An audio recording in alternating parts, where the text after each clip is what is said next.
Hayiş ediyen, yetim deymen yetime, gazabına duçar olayman Allah'ım. Yetimin enesi ene yer olur, yetimin atası nurana asman. Hayiş ediyen, yetim deymen yetime, yetimin hosar yalnız Hudaydır. Enenin bakasın yetimden sonra, enesin ıncıdıp yürün ne insan.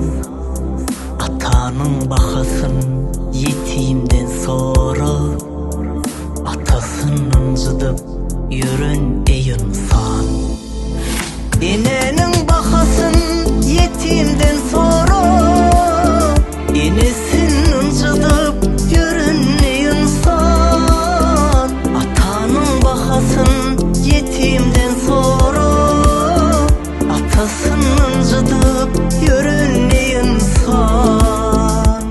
Hayiş ediyen yetim deymen yetime, onu hoş söz bilen mehir derkardır.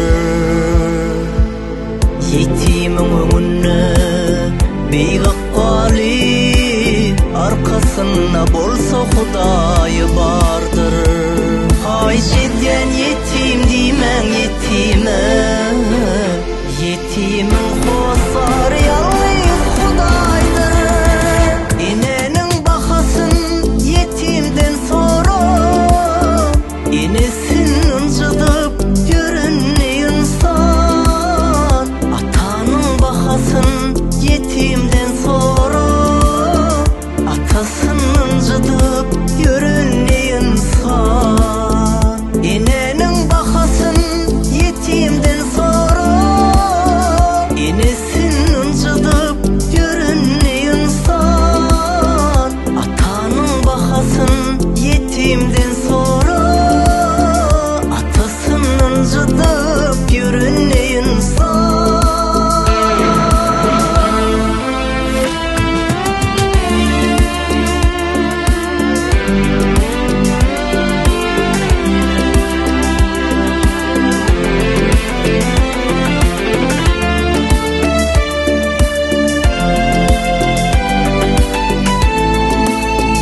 Enenin bakasın yetimden sonra, enenin bakasın yetimden sonra, enesin ıncıdıp yürün ey insan. Atanın bakasın yetimden sonra, atasın ıncıdıp yürün ey insan.